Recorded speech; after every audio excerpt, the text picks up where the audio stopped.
Swastiastu.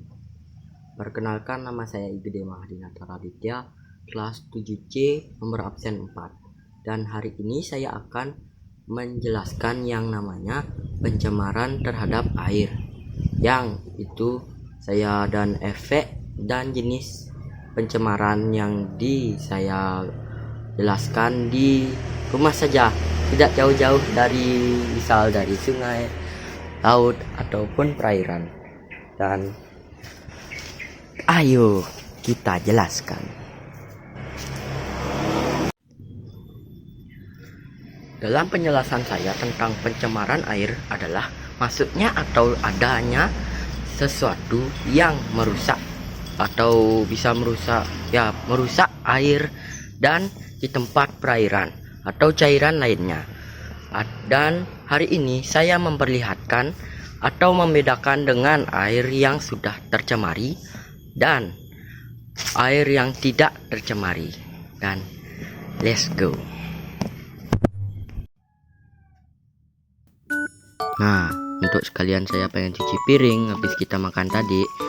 Untuk hari ini saya sekalian ingin menjelaskan yang namanya pencemaran tentang air di sini, sambil kita lihat hasil air yang sudah kotor ya teman-teman.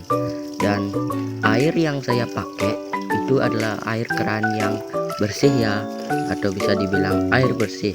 Air bersih adalah air yang layak digunakan untuk kebutuhan sehari-hari, minum, mandi, masak. Ini kan saya pakai cuci piring, jadinya saya itu adalah air bersih. Sedangkan air kotor adalah air buangan yang sudah tercemar oleh aktivitas manusia dan harus dialirkan ke saluran pembuangan. Nah, tahukah kamu saluran buangan itu kayak itu atau enggak yang sudah kotor?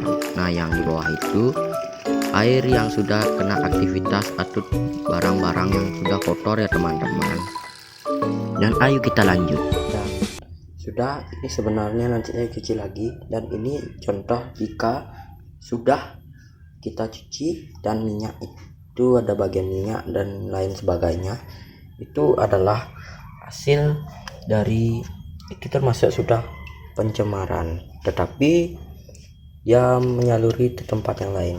Dan ini biasanya saya pernah lihat ini orang cuci di selokan atau di danau. Ini termasuk contoh pencemaran, dan ini saya ambil sebagian sedikit ya teman-teman.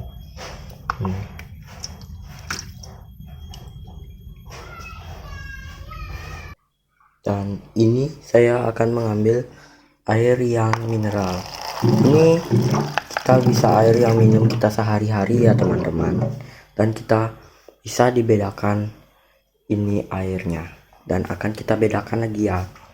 Dan ini sudah saya ambil, ini adalah perbedaan. Ini air yang kita hasil tadi cuci piring, dan ini adalah air hasil kita cari di galon yang biasanya kita minum di sehari-hari ya. Dan kita bedakan sekarang. Dan ini dia, sudah ini adalah air yang biasa saya minum, dan siapa yang lain juga. Ini adalah air bersih dikarenakan ia disaring dan lebih bersih daripada air yang walaupun ada dari keran pun itu masih belum bisa diminum ya, dikarenakan ini bedanya, dia biasanya dicari dari mata air, bisa melewati tanah walau atau dari atas, dari sungai yang bersih. Emang bersih ya teman-teman. Untuk jangan diminum air yang bekas cuci, ditumpahin ya. Sini coba, jangan gitu.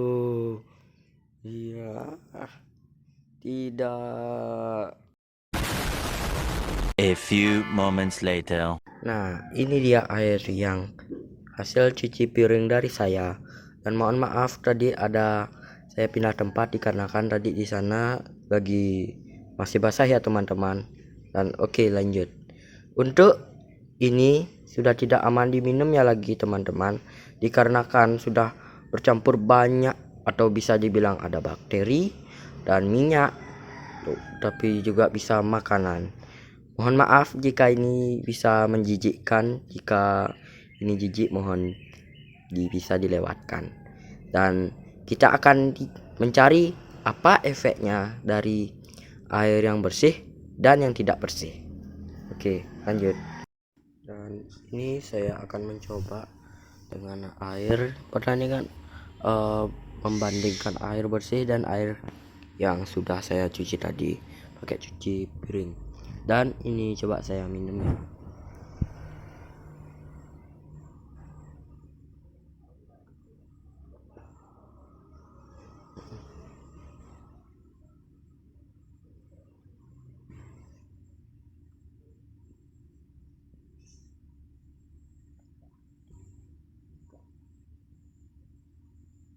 Gak ada rasa sama sekali ya teman, tapi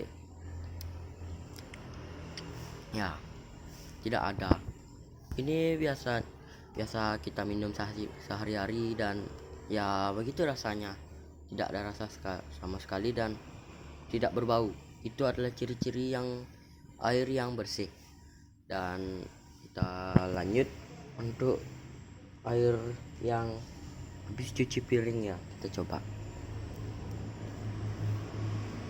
Ini perbedaannya ya, dia lebih pucat bandingkan air yang bersih dikarenakan dia sudah banyak dipakai dan ini kotor. Jika ada bekas-bekas dari sini kelihatan dia ada apa lah. Dan coba, tidak ya teman-teman, karena kan saya pasti tahu lah ini efeknya bagaimana dia bisa sakit perut atau bisa diare dan keracunan. Dan ini berbau ya teman-teman. Biasanya ya cuci piring masih lebih sedikit harum dikarenakan ada mengandung sabun. Dan jika diselokan atau di sekitar saya biasanya atau di kalian juga pasti biasanya bisa berbau yang aneh, basi, dikarenakan bisa saja ada plastik dan organik yang bikin bau itu tidak sedap. Jadinya ya ini dari rumah ya teman-teman, dan pucat, dan itu pucat air, bau airnya ya begitu sampai. Dan sudah, untuk itu ciri-cirinya sudah sampai ya teman-teman. Ya, ini dia. Dan sudah teman-teman, untuk ini sudah saya jelaskan untuk tadi ya, dan saya akan memberikan cara agar lingkungan kita, terutama juga saya menjelaskan tentang perairan agar tidak tercemari. Mari kita membuat yang namanya peling, yaitu peduli lingkungan. Dengan peling atau peduli lingkungan akan mengurangi sedikit sebagian cairan atau yang tercemar di perairan. Dan sampai sini ya teman-teman, sampai jumpa. Om Santi Santi Santi Om.